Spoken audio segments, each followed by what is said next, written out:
Welcome to Chess 369. The Alien Gambit is a chaotic and unexpected surprise hidden inside the Kokan defense, designed to catch unprepared players off guard. In this video, we'll break down its deadliest traps and rapid tactical shots that can lead to quick and decisive wins. Follow along, because what you're about to learn will allow you to win in under 10 moves.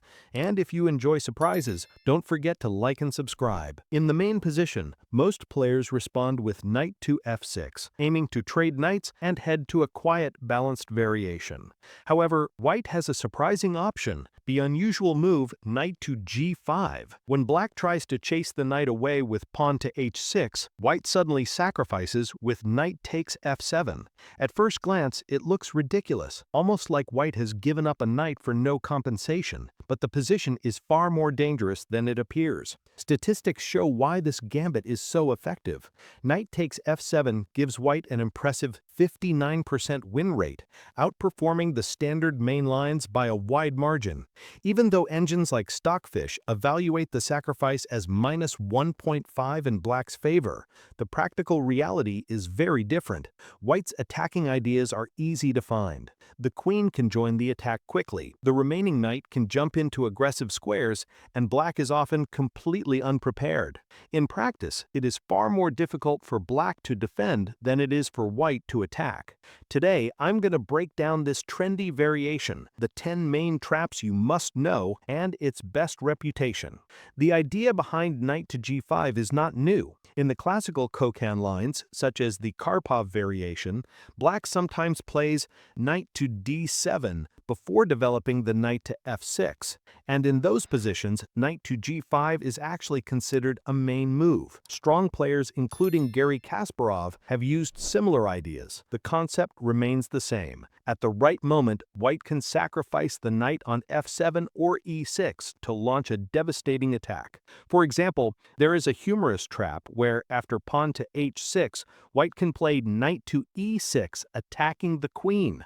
If black captures the knight, queen to h5 suddenly ends the game immediately. Using this same theme against knight to f6, the modern Alien Gambit line is less theoretically sound, but it is still extremely dangerous, especially in blitz, unless your opponent is a very strong, highly titled player. As we enter the main line, let me show you one trap. White continues with knight to f3, preparing knight to a5 check, and also eyeing an invasion on the g6 square. If black tries to guard against this by playing knight to a7, white responds with bishop to c4 check. Black has several reasonable options. For example, they might retreat the king. White then simply castles. On the surface, it looks like nothing special is happening. Black is still ahead by a piece, and there is no immediate checkmate threat. But the danger is coming fast, and black's position can collapse before they realize what is happening. Your opponent now attacks the bishop, but you simply retreat it to d3, preparing bishop to g6 check. Your knight is ready to jump forward as well, and suddenly, black starts to feel uncomfortable. Even though black has an extra minor piece, it's not easy for them to stop all of white's threats. Quite often, black will try bishop to g4, attempting to pin your knight to your queen, so you cannot continue the attack. But interestingly, white can still play the key move, sacrificing the queen anyway. After this sacrifice, black is lost. If black captures the queen, they immediately get hit with a brutal checkmate using bishop to g6, and that is trap number 1. Now, going back, if your opponent is more cautious and understands the danger, they may try queen takes d4 instead. This seems logical. Black gives the queen an escape square, attacks your knight, and also defends the bishop. It looks strong at first glance. But here comes the second trap, one of the most common in this entire variation. Bishop to g6 check. It's a discovered attack, check to the king, and an attack on the queen at the same time. On the next move, white simply captures the queen and wins the game. Here are two more very common traps in this variation. And since this line has become extremely trendy, you really need to know them.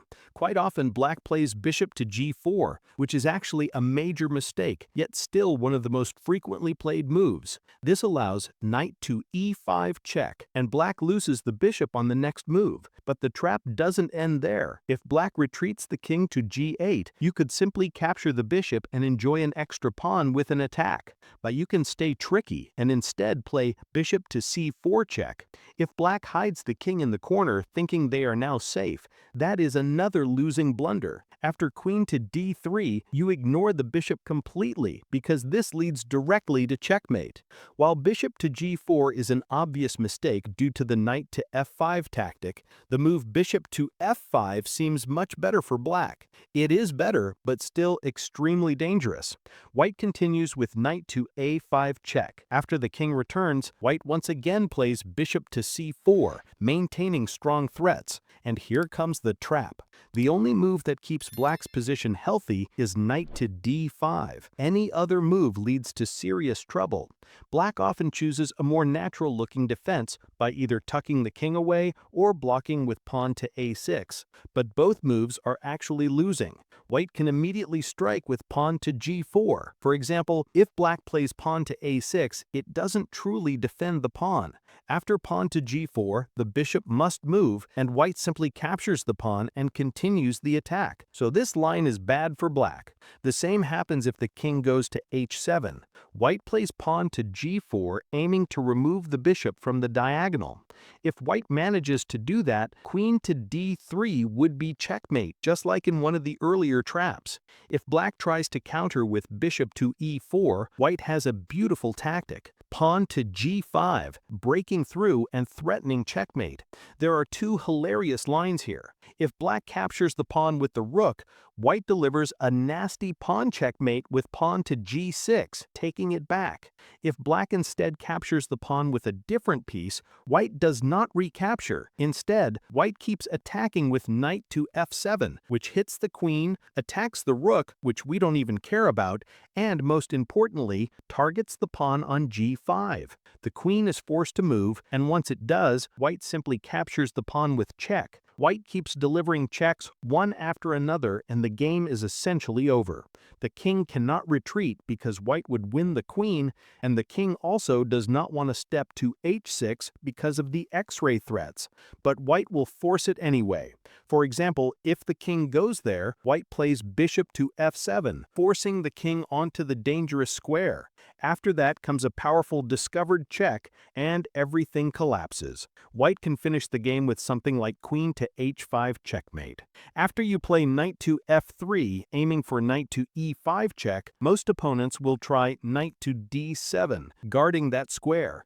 At this moment, you do not want to jump to e5, because black would simply trade queens, end your attack, and comfortably win thanks to their extra material.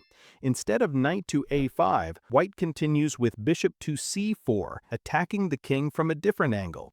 And here comes another very common mistake. Black drops the king back to e8, walking straight into more danger.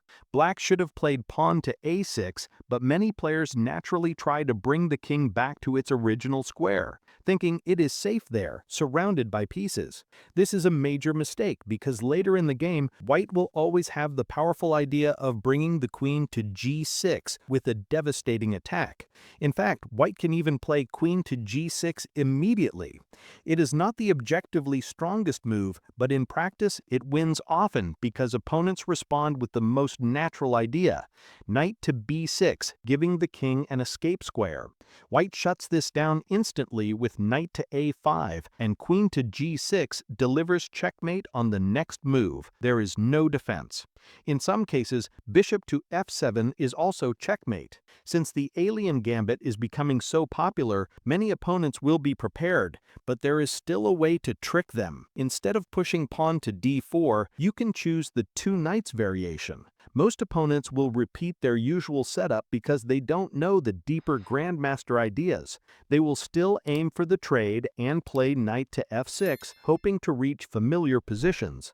Now white can still enter the same gambit structure. After the exchange, there is an important difference. Instead of having a pawn on d4, you have a knight on f3, and you can use that immediately.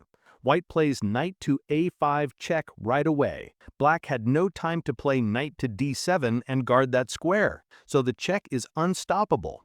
The trap here is simple. If black goes to king to e8, they lose instantly. The only defensive move is king to g8, but king to e8 fails. Just like in the earlier examples, black is exposed along the weakened diagonal and white can take advantage of this immediately, leading to an almost forced checkmate. Thanks for watching Chess 369. If you enjoyed these sharp ideas, hit like, subscribe, and turn on notifications so you never miss our next opening surprise. See you in the next video and keep winning with style.